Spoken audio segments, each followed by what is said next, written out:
Hola, ¿cómo están? Un gusto saludarlas y saludarlos nuevamente. En esta oportunidad vamos a hacer un repaso teórico de cuáles son los aspectos fundamentales de la unidad número 3 de nuestra materia. En este caso, puntualmente vamos a hablar de la indemnización. Es una palabra que frecuentemente vamos a comenzar a escuchar en todas las clases y vamos a leer en todas las unidades. Recordemos en primer lugar que la obligación indemnizatoria o la indemnización es un tipo específico de obligación. Vimos en la parte general de nuestra materia, en el cuatrimestre pasado, Derecho de las Obligaciones, cuál es el concepto de obligación. Vimos que el Código Civil y Comercial recepta ese concepto. Ustedes tienen esta tarea de poder recordar en qué artículo lo hacen. En función de eso, sabemos que la obligación es un vínculo jurídico en virtud del cual un sujeto pasivo o deudor se compromete a realizar en favor de un sujeto activo o acreedor una determinada prestación que puede consistir en dar, hacer y no hacer.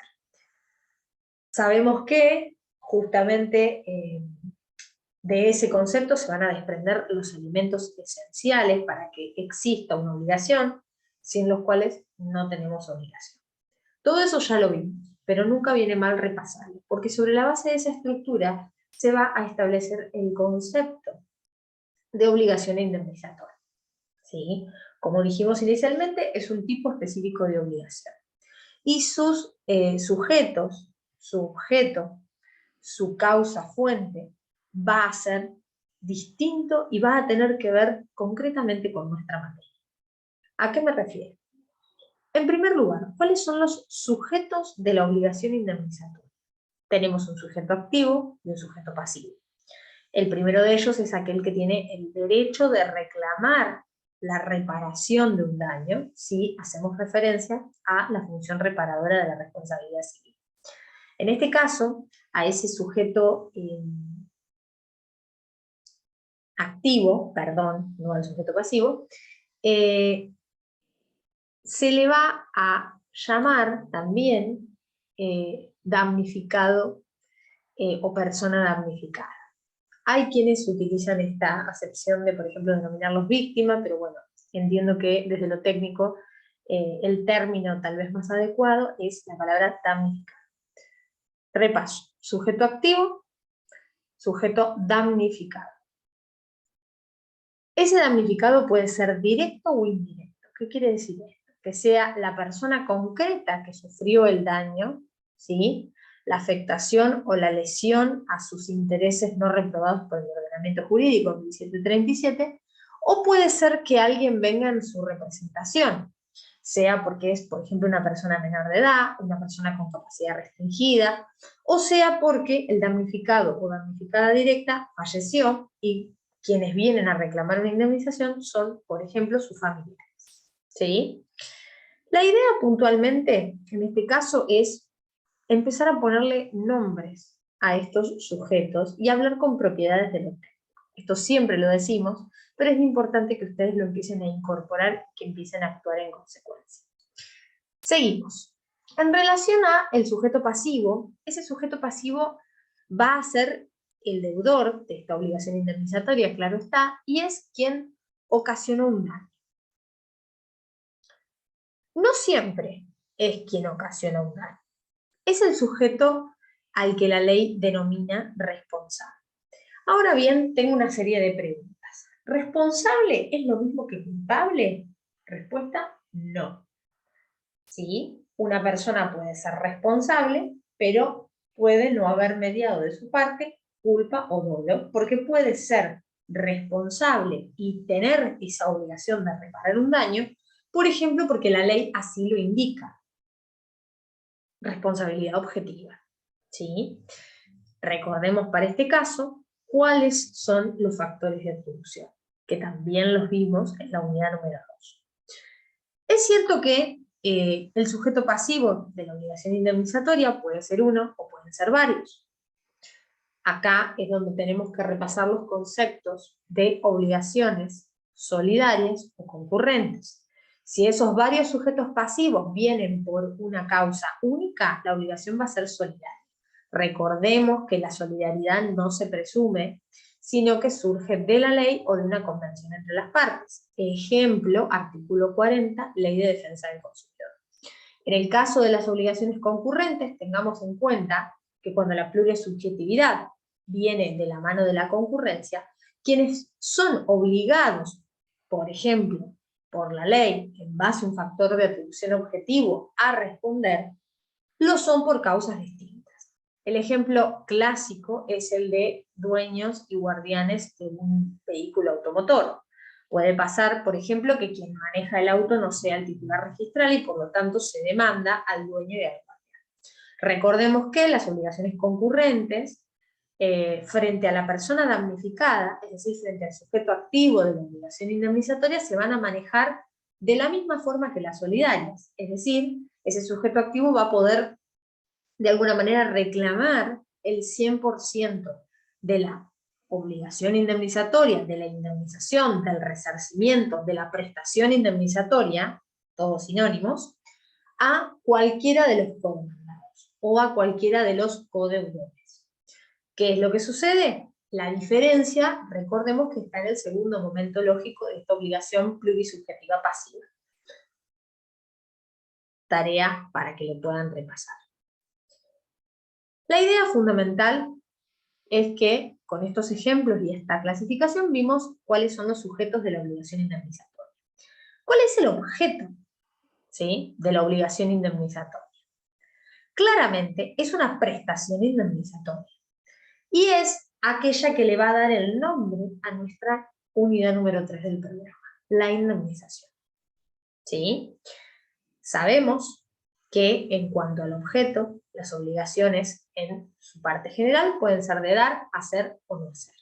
Cuando hablamos de la obligación indemnizatoria, sabemos que hay a grandes rasgos, y conforme lo hablan autores como por ejemplo Osola, ya les voy a decir en qué capítulos está todo esto que les estoy comentando, la reparación o la indemnización o el volver las cosas a un estado anterior a aquello que ocasionó el daño, puede hacerse en especie o in natura, lo van a encontrar también en algunos libros, o por pago de una determinada suma de dinero.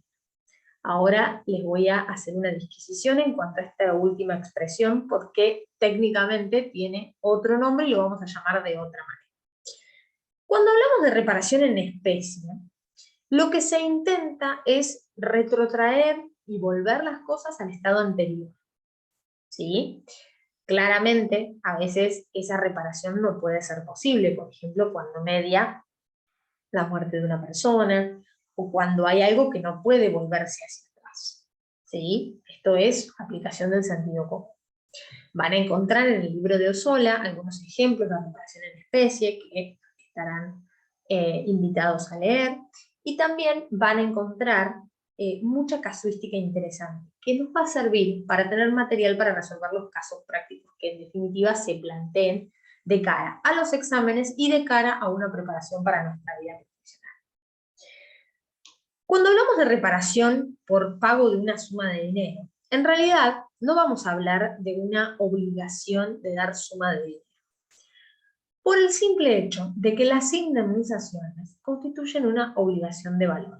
El año pasado también vimos, en el hecho de las obligaciones, que la obligación de dar valor es una obligación que de alguna manera va a necesitar, ¿sí?, para poder efectivamente pagarse o cumplirse por el sujeto obligado a ello, liquidarse o cuantificarse. ¿Sí? Muchas veces pensamos en cuánto hay que pagarle a la víctima o a la persona damnificada por un determinado hecho dañoso, pero también es cierto que ese cuánto va a tener una serie de aditamentos. Por ejemplo, esto lo digo porque lo van a ver en las sentencias que tal vez analicemos, o que seguramente lo han visto en sentencias que ya analizamos, no solamente se reclama a lo que se llama capital, que es decir, un monto puntual, sino también intereses. ¿Por qué? Porque justamente los daños muchas veces ocurren en una fecha determinada y luego hasta que se inicia el juicio y hasta que ese juicio se sustancia, es decir, se desarrolla en toda su extensión, que los procesos son de los más largos que tiene nuestra normativa procesal, puede suceder que obviamente el monto que reclamamos hoy no sea el mismo que el que vamos a obtener en 2 años. Creo que no necesito explicar más nada de cara a la realidad que estamos viviendo actualmente en nuestro país por lo que es el proceso inflacionario. Con lo cual, lo que se intenta con esto de que las indemnizaciones sean obligaciones de valor, que atiende a su naturaleza jurídica, es que se pueda obtener una reparación de ese daño, no en especie porque es materialmente imposible, sino por el pago de una suma de dinero. Pero en realidad lo que va a implicar esa suma de dinero es la cuantificación de un valor. ¿Sí? Puede que esto en una primera explicación no se comprenda acabadamente en un 100%. Les pido por favor que si no han leído la bibliografía, vayan a leerla. Claramente, en mi opinión, Osola es muy claro en esto y va haciendo un intercambio con los artículos del código. Por ese motivo es importante que lo veamos. Terminamos con indemnización, con el brevísimo resumen de indemnización como elemento de la obligación indemnizatoria. Es la prestación, el objeto. Por último, vamos a hablar de las causas fuentes que puedan llegar a originar o hacer nacer una obligación indemnizatoria. La obligación de reparar un daño, siempre que hablemos, como digo, de función reparadora, puede tener origen en el incumplimiento de las obligaciones emergentes de un contrato. No me digan el incumplimiento de un contrato, porque va a estar mal. ¿Por qué va a estar mal? ¿Porque estamos pidiendo que estudien de memoria? No, porque lo que se incumple no es el contrato, sino las obligaciones que nacen de ese contrato. El año pasado, en la unidad número 3, si mal no recuerdo, del derecho de las obligaciones, vimos que los contratos son fuentes de las obligaciones. Son causa fuente de las obligaciones. Y por ese motivo, si se incumple con aquellas obligaciones que nacen de un contrato, la parte que incumple va a tener la obligación de reparar el daño. A esto es a lo que en su momento se llamó responsabilidad contractual.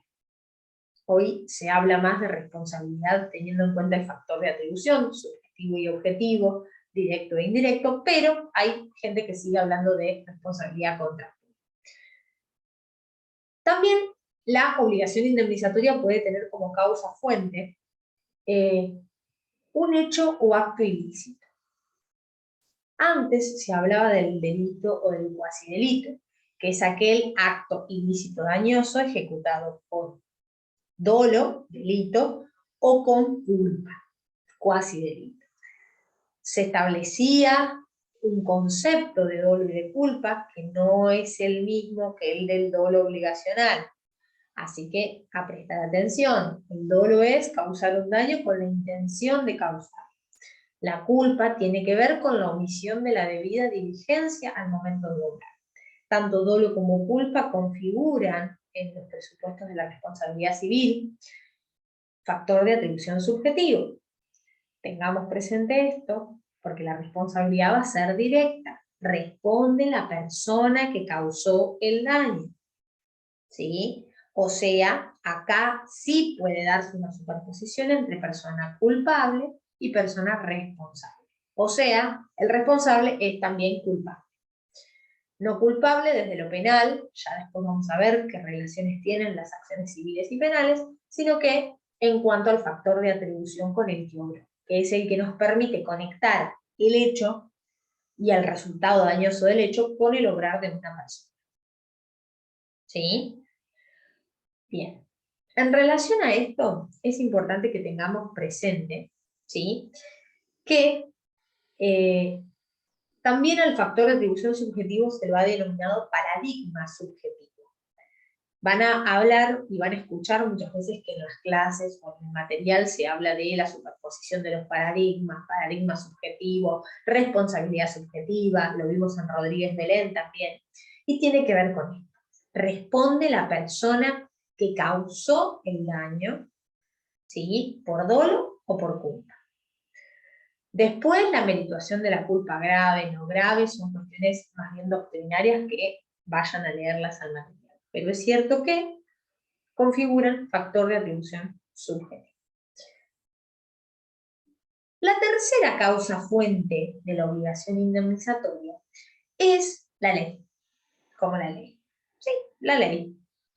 Porque acá es donde empiezan a jugar otros factores de atribución, que no van a ir a quien subjetivamente causó un daño, sino que van a ir a aquellas personas a las que la ley señala como responsables. Y acá sí se deslinda al responsable del culpable. ¿Sí? Acá el responsable no necesariamente es culpable. Corrijo, en ningún momento es culpable. Porque muchas veces, en función de algunos ejemplos que vamos a ver, el responsable tal vez ni siquiera participó del hecho. Pero, ¿por qué debe responder? Porque justamente la ley lo señala como responsable.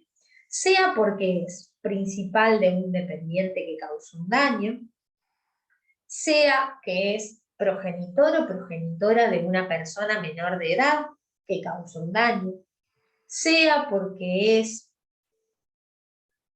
dueño, por ejemplo, o guardián de una cosa riesgosa o viciosa, sobre todo en este caso la responsabilidad, si bien es objetiva tanto para el dueño como para el guardián, el ejemplo más claro de quien es responsable pero no culpable, o no participó en el hecho, mejor dicho, es el caso del titular registral. Muchas veces si quien está manejando al momento en que se produce el siniestro es una persona que no es el dueño o la dueña del automotor, ese dueño o dueña va a ser llamado a responder sin haber tenido siquiera participación en el hecho.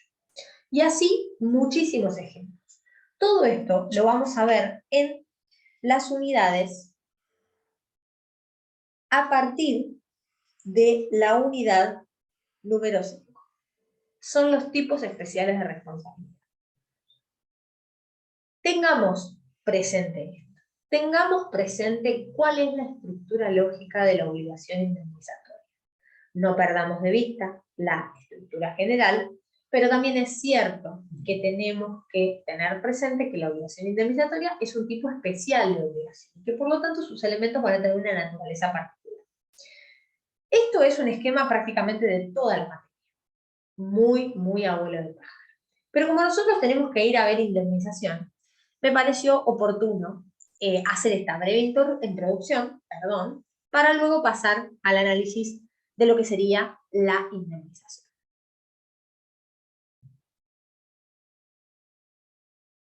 Cuando nos preguntamos qué se indemniza, claramente vamos a indemnizar un daño.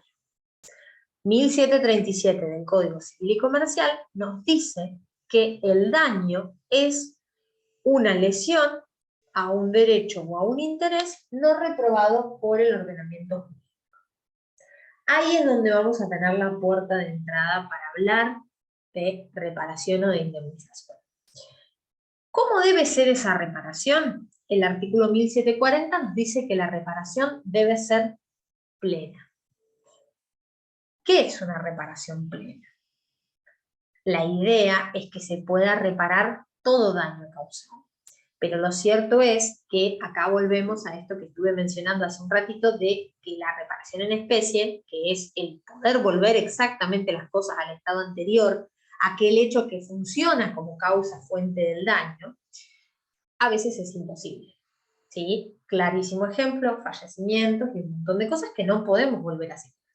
Por ese motivo es que esa reparación plena lo que va a contemplar es que puedan indemnizarse todas aquellas consecuencias, ¿sí?, que deriven de ese hecho dañoso. En realidad, yo lo que indemnizo es la consecuencia que ese hecho dañoso, ese hecho antijurídico dañoso, ocasiona en la persona damnificada, sea en mí o en la persona damnificada a quien me toque patrocinar o en relación a la que tenga que juzgar, ¿sí? Entonces es importante tenerlo presente, porque nosotros indemnizamos consecuencias. que obviamente esas consecuencias van a ser dañosas, porque si no fuesen dañosas, no tendríamos el presupuesto fundamental para que exista responsabilidad, que es el gasto.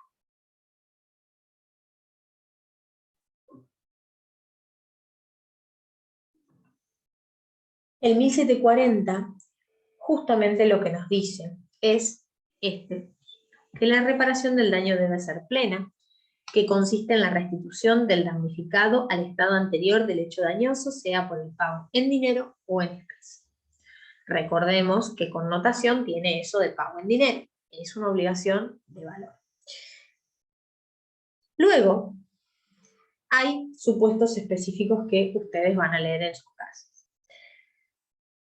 El 1742 alude a los supuestos en que es posible y el juez tiene la posibilidad o la facultad, no la obligación, de atenuar el resarcimiento. ¿Cómo nos damos cuenta de que ese juez tiene una facultad, y no una obligación?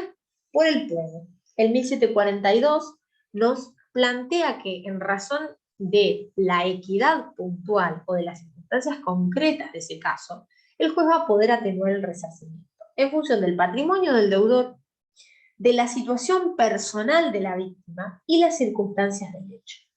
Esta facultad no se va a aplicar en caso de culpa.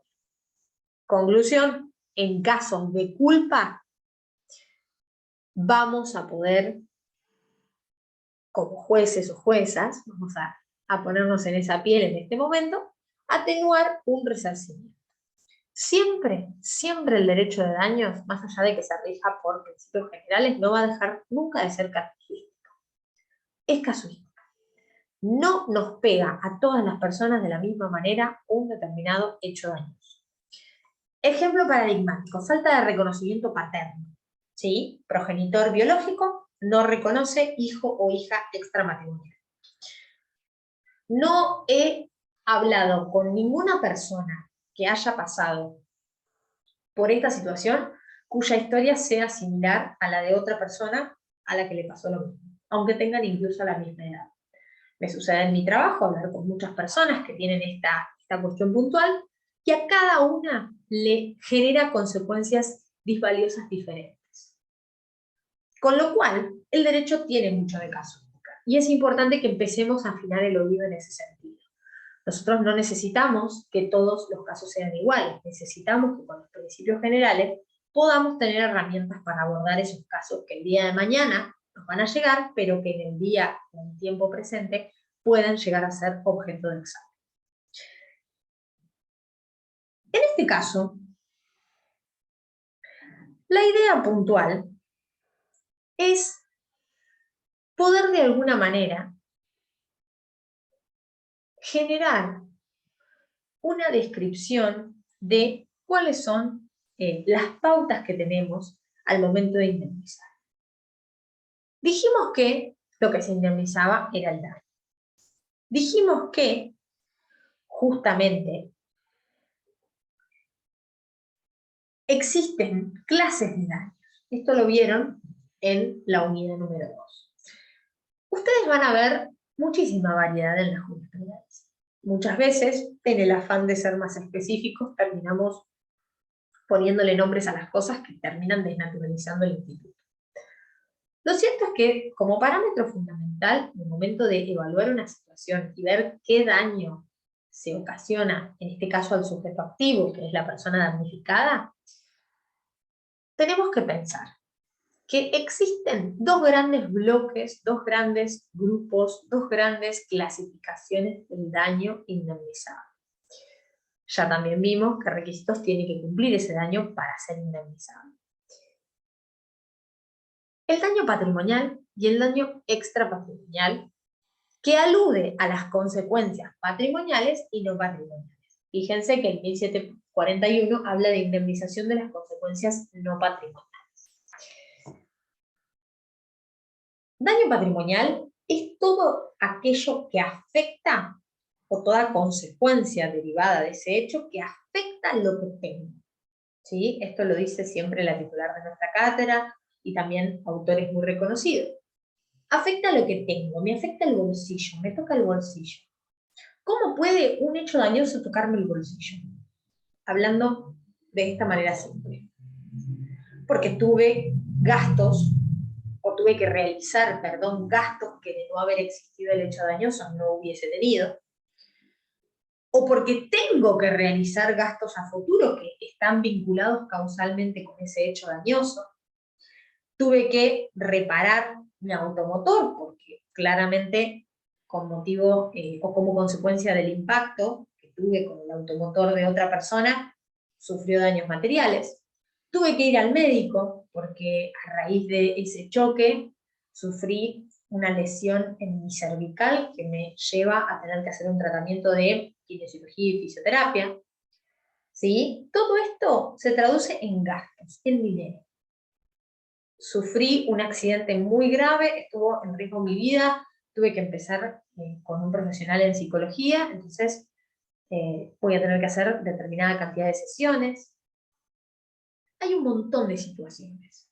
Mi auto ya no tiene el mismo valor que tenía antes del accidente, entonces cuando lo quiera vender va a valer menos. Estuve privada de mi vehículo durante muchos días, lo que hizo que yo tuviese que pagarme o cargarme la tarjeta SUBE para ir en colectivo, pagarme taxis o pagarle a alguien para que me lleve a trabajar. Son un montón de consecuencias de tipo patrimoniales. El daño patrimonial es uno de los grandes bloques a indemnizar. ¿Por qué lo llamo bloques? Porque, bueno, pueden ser, en su momento hicimos una metáfora con estanterías, con cajas, con categorías, llámenlo como ustedes quieran para estudiar, pero claramente es una esfera de afectación del daño. ¿Sí? Esa es la palabra concreta. El daño puede afectar la esfera patrimonial o la esfera extrapatrimonial. Cuando hablamos de esfera patrimonial, vieron que el programa dice presunciones.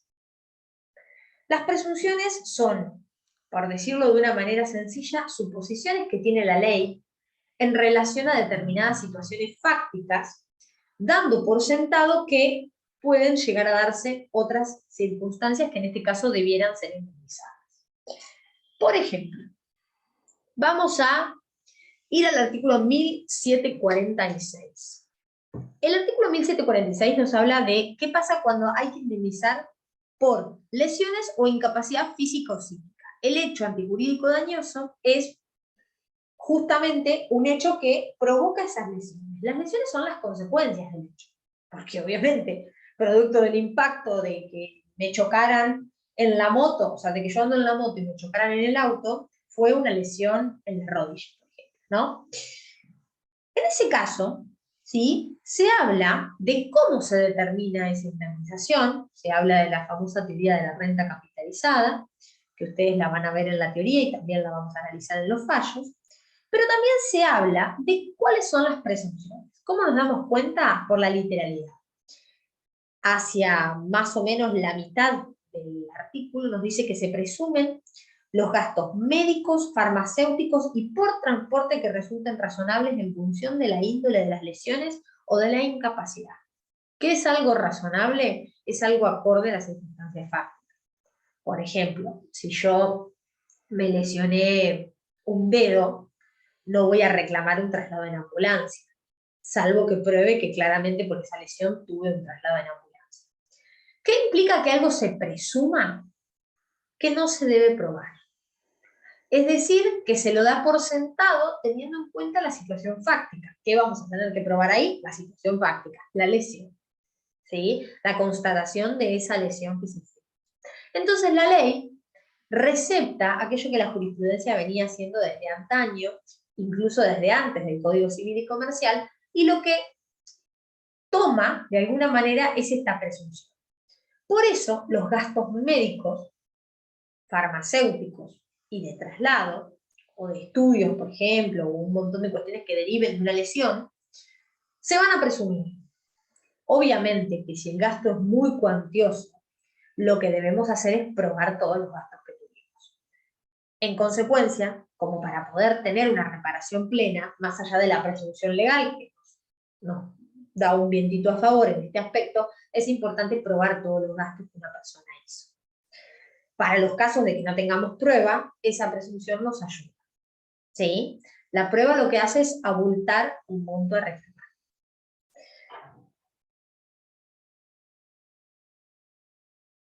En este caso, ¿sí? Se habla de la presunción que tenemos en los casos en los que, por ejemplo, también existe una incapacidad. Este es un terreno medio complejo, medio que de alguna manera se da o se presta a múltiples acepciones, con lo cual lo vamos a dejar para un poquito más adelante. Y vamos a volver a este 1746 para analizar la parte de la incapacidad física o psíquica o la llamada incapacidad sobreviviente. En relación a las presunciones legales, hay otro tipo de presunciones que muchas veces no surgen claramente de la ley, pero que también se aplican en estos aspectos incluso por sentido común o por ya una cuestión jurisprudencial. Por ejemplo, la privación de uso del automotor. Hoy se los dije muy por arriba, pero es cierto que cuando alguien tiene, por ejemplo, un daño material en un automotor que utiliza para ir a trabajar o para movilizarse, el hecho de que ese auto esté en el taller porque no lo puedo andar, hace que tenga que recurrir a medios alternativos de transporte. Por ese motivo es que se presume también que hay una privación de uso si mi auto, o sea, si yo no tengo disponibilidad de mi auto en el tiempo que esté para reparación. Es cierto que la jurisprudencia hoy está regulando montos muy bajos por privación de uso. ¿Qué podemos hacer para que nos regulen un monto más real? Probar las cargas de la SUBE, pedirle ticket al taxi, que aunque yo creía que no existía, existe, pedir boletos de colectivo y pedir los comprobantes de esos gastos que tuve en transporte. Parece poca cosa, pero a veces los autos están mucho tiempo en los talleres y hay personas que gastan mucho dinero por día en medios alternativos para poder transportarse a su casa o para su vida en general. Eso es un daño indemnizable también. ¿Cuál es la idea de esto? La idea es poder acercarnos un poco más a todo eso que vemos o que leemos en los fallos, pero analizándolo desde la faz interna, ¿sí? Cuando hablamos de daños extrapatrimoniales, ¿sí? Hablamos de la segunda esfera de afectación del daño. Dijimos que la primera era el patrimonio de la persona. Es lo que la persona tiene, ¿sí? ¿Y qué pasa cuando el hecho dañoso impacta en lo extrapatrimonial? El daño extrapatrimonial, también llamado daño moral, un concepto que ya viene de antaño, incluso del Código de Vélez, pero que ha quedado y que se sigue usando en el común de las personas, alude a justamente aquellas consecuencias disvaliosas que produce un hecho dañoso en una persona y que afectan la manera de ser, de estar, de sentir de esa persona y de relacionarse con el entorno. El daño extrapatrimonial es tan personal y tan subjetivo como el ser humano mismo. Con lo cual, acá se aplica esto que yo les decía. Un ticket de reparación de un tren delantero de un auto, de un paragolpe o de una puerta, si el auto es de la misma marca y modelo, va a ser más o menos lo mismo. El impacto, por ejemplo, de una falta de reconocimiento paterno, de un siniestro vial en dos personas, desde la fase extrapatrimonial, claramente va a ser diferente. ¿Pero por qué? Porque los seres humanos nos pegan las cosas de diferente manera. Nada más ni nada menos que por eso. Por ese motivo, lo que debemos probar, porque al daño extrapatrimonial, si bien se presume, también es bueno probarlo para poder obtener una reparación por un monto mayor, ese daño extrapatrimonial lo que busca es eso, ¿sí? Es poder paliar aquellas consecuencias de índole no patrimonial, espiritual, relacional, internas de la persona, que surgen como consecuencia de este hecho. El 1741 es el que nos habla de la indemnización de las consecuencias no patrimoniales. Nos dice que, en primer lugar, ¿quién está legitimado para poder reclamarlas? Lo que nos dice es que la persona legitimada, que tiene el derecho legal de reclamarlas, es el damnificado directo, es decir, la persona que sufrió el daño.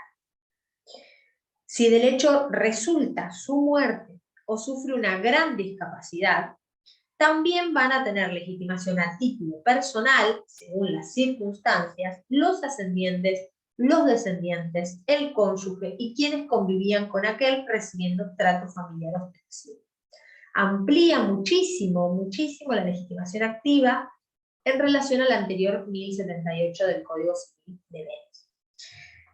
Nota de color, para quienes les guste leer jurisprudencia de la Corte Interamericana, fallo Furlan y Familiares versus Argentina, es un fallo relativamente nuevo. En ese fallo se indemniza consecuencia extrapatrimonial a los familiares de la persona damnificada, aun cuando la persona damnificada no fallece. Sí sufre algo asemejable, si se quiere, a lo que podría ser una gran discapacidad, pero bueno, en ese momento todavía, si mal no recuerdo, no estaba en vigencia el Código Civil y Comercial, por lo cual fue un avance bastante interesante. Les invito a que puedan leer el resumen del fallo completo en la página de la Corte Interamericana. La acción solo se transmite a los sucesores universales del legitimado si es interpuesta por este. ¿Qué quiere decir esto? Que si la persona legitimada interpone la acción y fallece, si ya la interpuso antes de fallecer, va a transmitirse a sus sucesores. Si no la llegó a interponer, no va a ser transmisible. Y por último, fíjense que hay un pequeño párrafo que nos va a decir cómo cuantificamos el daño moral. 1741, párrafo tercero, último párrafo. El monto de la indemnización debe fijarse ponderando las satisfacciones sustitutivas y compensatorias que pueden procurar las sumas reconocidas. Ese juego de palabras es muy, muy, muy difícil de explicárselo a las personas que por ahí me vienen a consultar al estudio o que consultan a cualquier profesional en los estudios, porque es importante tener presente que la gente cree que de antemano las indemnizaciones tal vez están tasadas. El común de la gente dice, bueno, ¿cuánto puedo reclamar por esto? No es cuánto puedo reclamar. Es qué monto vamos a construir a raíz de las consecuencias disvaliosas en tu forma de ser, de estar, de sentir y de relacionarte, que vos me cuentes y que podamos probar que vos sufriste a raíz del hecho dañoso. La satisfacción sustitutiva tiene que ver con el hecho de que es imposible ponerle un precio al dolor, como se decía en su momento, porque es imposible poder tasar el impacto que un hecho va a tener en una persona a nivel estándar. Porque como les dije hoy, es tan personal y tan particular que de alguna manera hay que ahondar un poco más en el análisis. La teoría de las satisfacciones sustitutivas ha sido impulsada incluso de manera jurisprudencial también por Jorge Mario Galdós, que vamos a leer seguramente en un fallo de él, en la cual se plantea que se busca generar una sustitución o algo que a la persona, ¿sí? Una cosa, un bien, un servicio, algo que a la persona de alguna manera le sustituya o le genera una satisfacción que le permita sustituir ese malestar o ese dolor que tiene. Claramente esto no es una reparación en especie, sino que es una reparación armada para que la persona pueda contemplar que su daño ha sido resarcido, pero no va a estar en la misma situación que estaba antes del hecho, claramente. Entonces, hay ejemplos en los cuales se ha cuantificado conforme el valor de una moto, hay ejemplos que se ha cuantificado el daño moral conforme el valor de una casa, ¿sí? Y se busca justamente eso, un bien, un producto, un servicio, algo que a la persona le permita generar una satisfacción sustitutiva en relación a las consecuencias disvaliosas que en el plano extrapatrimonial le ocasiona ese hecho dañoso. En fallos el ejemplo se interpreta un poco mejor y es importante tener presente estos esquemas.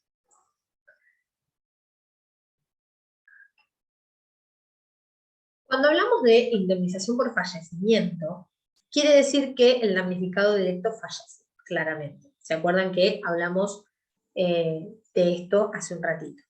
En ese caso tenemos al 1745, ¿sí? Lo importante que tengamos presente en este punto es a qué tipo de esfera de afectación de daños, rubros o subrubros, hace referencia, en este caso, el 1745. Recordemos que las dos grandes esferas de afectación del daño son el daño patrimonial y el daño extrapatrimonial. Dentro del daño patrimonial encontramos el denominado daño emergente, que es el perjuicio efectivamente sufrido, que puede consistir en un reclamo de una suma a pagar en un futuro o un reembolso de un gasto que la persona damnificada ha tenido que realizar como consecuencia del hecho dañoso, y el lucro cesante. El lucro cesante es aquella ganancia, utilidad o beneficio económico dejado de percibir como consecuencia del hecho dañoso. El 1745, las invito y los invito a que puedan de alguna manera leerlo. La pregunta es a qué tipo de daño, y en este caso a qué tipo de rubro dentro de cualquiera de las dos esferas de afectación del daño, sobre todo la patrimonial, porque la extrapatrimonial no tiene sus rubros, corresponde. Fíjense que la indemnización por fallecimiento va a incluir gastos necesarios para asistencia y posterior funeral de la víctima, son los famosos gastos de sepelio. El derecho a repetirlos incumbe a quien los paga, aunque sea en razón de una obligación legal. Es decir, quien pagó esos gastos de sepelio puede reclamar su reembolso a quien corresponda. En este caso, al sujeto pasivo de la obligación indemnizatoria. Lo necesario para los alimentos del cónyuge, del conviviente, de los hijos menores de 21 años de edad con derecho alimentario, de los hijos incapaces o con capacidad restringida. Esa indemnización procede aun cuando otra persona deba prestar alimentos al damnificado indirecto. El juez, para fijar la reparación, debe tener en cuenta el tiempo probable de vida de la víctima, sus condiciones personales y las de los reclamantes. Esto puntualmente tiene que ver con la manutención que aquella persona que fallece como consecuencia de un acto o de un hecho dañoso,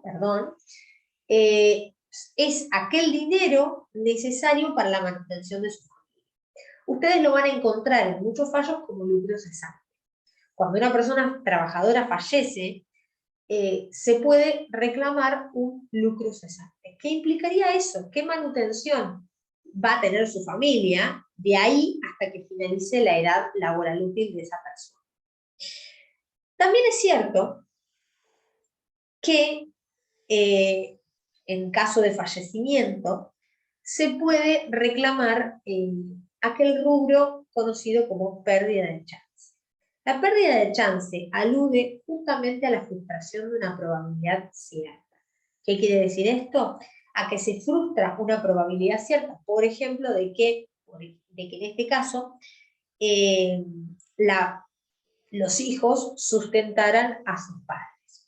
El 1745.c alude a esto, a qué sucede cuando fallecen hijos menores de edad en relación a sus padres. Sus padres, dentro del rubro de daño patrimonial, pueden reclamar la pérdida de chances. ¿Por qué? Porque sus hijos, al llegar a la mayoría edad, probablemente y ciertamente iban a contribuir a la manutención de sus padres. Probabilidad que se frustra, y que la probabilidad cierta que se frustra como consecuencia del fallecimiento prematuro de estos hijos.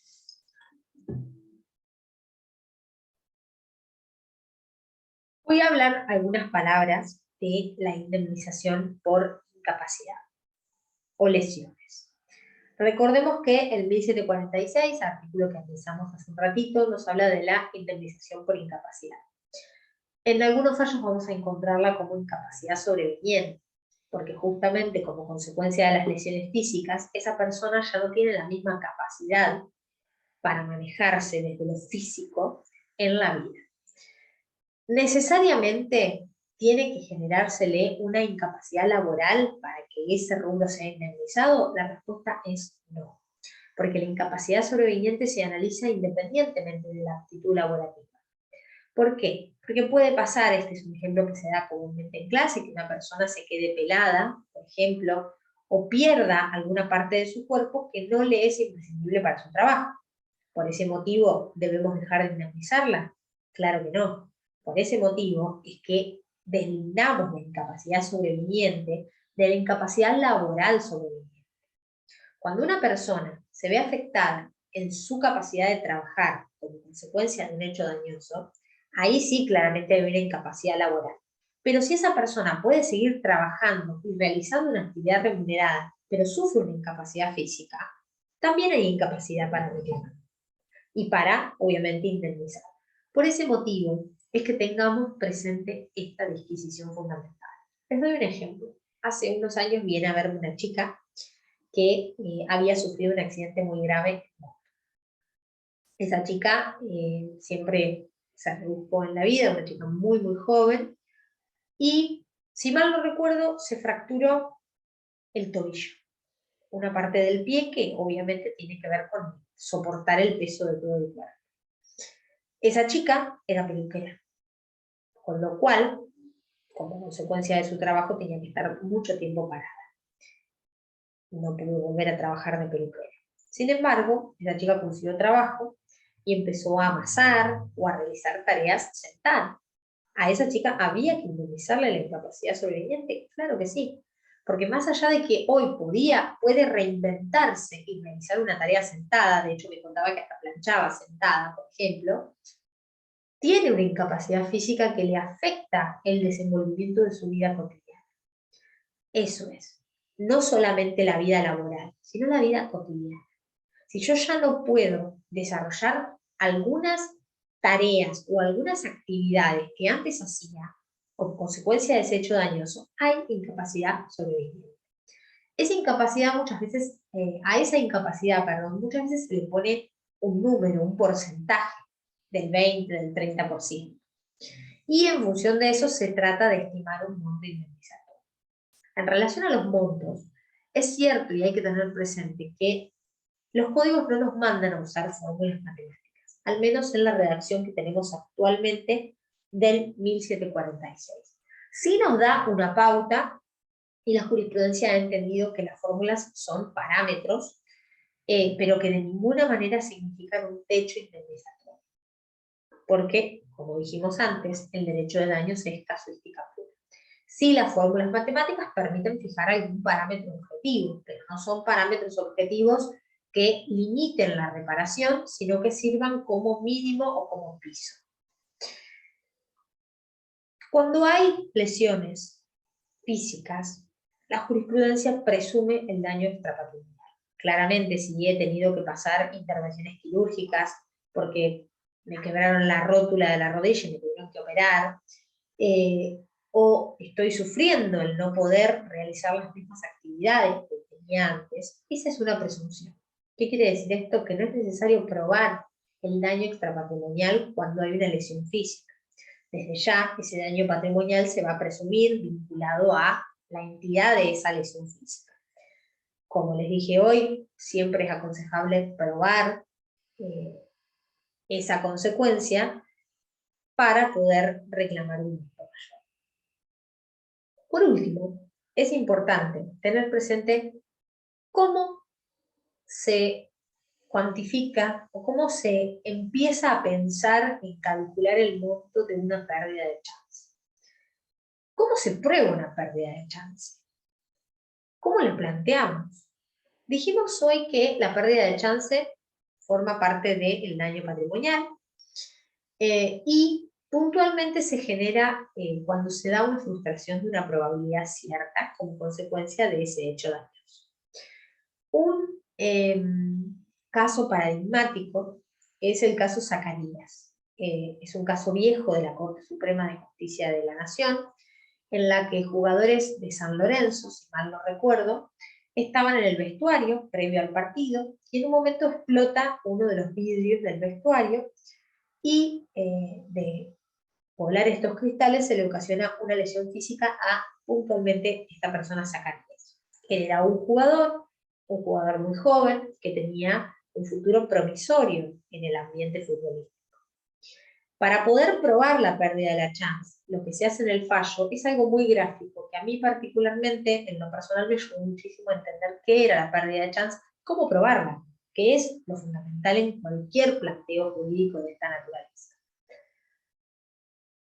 Se probó que esa persona tenía ofertas en el exterior para jugar, que tenía muy buenas recomendaciones. Recuerdo que habían publicado un comunicado de Víctor Hugo Morales halagándolo y bueno, diciendo que era uno de los mejores cotizados. Y la idea es probar esto. ¿estaba la probabilidad cierta? ¿Existía la probabilidad cierta de que ese chico se vaya a jugar a otro país, de que ese chico tenga grandes ingresos? Como consecuencia de que no pudo jugar más porque la lesión lo inhabilitó por completo y lo incapacitó, perdió esa probabilidad, se le frustró esa probabilidad. Por ese motivo es que se habilita el reclamo de la pérdida de la chance. Los invito a que lean también este fallo como un ejemplo entre miles. En ese sentido, cuantificar un valor, cuantificar un daño, es de las tareas más complejas que todas y todos quienes nos dedicamos a esto tenemos frente a casos en los que se plantea una reparación. Lo cierto es que no vamos a aprender acá a cuantificar un daño, porque eso ya excedería el objeto de la materia, que es el análisis de los principios generales, y este 30% que nosotros aportamos y que ustedes complementan con el 70%. Pero también es cierto que no vamos a irnos sin explicarles algunas cuestiones fundamentales. Sabemos que para que el daño sea indemnizable, además de ser cierto, de ser actual, debe poder traducirse en una suma de dinero. Cuando el derecho no puede solucionar en especie algo, lo que hace es ofrecer una reparación o una suma de dinero en compensación o en indemnización por eso que no puede volver a su estado anterior en especie. Claramente. El dinero, al ser un común denominador, lo que hace es de alguna manera intentar reparar ese daño, pero de otra manera. Ya vimos cómo se cuantifica el daño moral, cómo se busca la compensación o la reparación sustitutiva en el daño moral. Puntualmente al momento de cuantificar, es importante que tengamos presente que si se trata de gastos para reembolsar, claramente lo que se hace es reclamar ese importe que se pagó, para lo cual debemos tener la prueba del pago, que es un comprobante de pago, pero se cuentan intereses a la fecha de pago hasta la fecha en que se obtiene el reembolso de esos gastos. Si son gastos a realizar a futuro, por ejemplo, me chocan el auto y yo no tengo dinero para llevarlo al taller, se cuantifica sobre la base de presupuestos de reparación cuál va a ser el valor de la reparación en cuestión y se indemniza. Siempre tengamos presente que determinar la cuantía de un daño patrimonial es mucho más sencillo que de un daño extra patrimonial. Determinar la cuantía de daño emergente claramente es lo más sencillo y lo más exacto. ¿Por qué motivo? Porque vamos a tener que acreditar esos gastos, salvo que se apliquen presunciones, pero siempre recordemos que en las presunciones también se abulta la prueba con más elementos. Las fórmulas matemáticas han sido una herramienta que ciertas escuelas, como por ejemplo la Escuela de Análisis Económico del Derecho, han incorporado desde lo teórico, desde lo académico, con alguna incidencia desde ya en lo práctico, para poder tener parámetros objetivos a la hora de cuantificar el daño.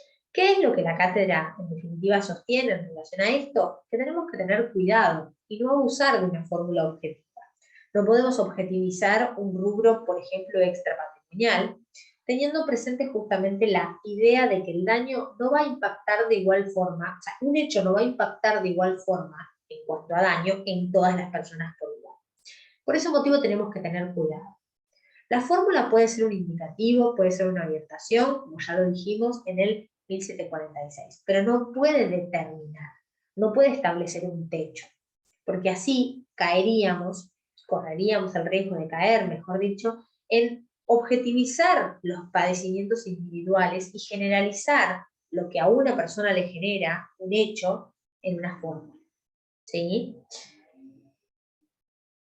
Es importante tener presente esto y es importante que ustedes sepan que van a tener diferentes estantes en la biblioteca. Los que sostienen que la fórmula se aplica a rajatabla, los que sostienen que la fórmula es un parámetro a tener en cuenta, los que sostienen que la fórmula es un piso. Hay de todo y va a haber de todo también, porque el derecho va a ir avanzando y se va a ir generando, ¿sí? Nueva jurisprudencia en relación a esto.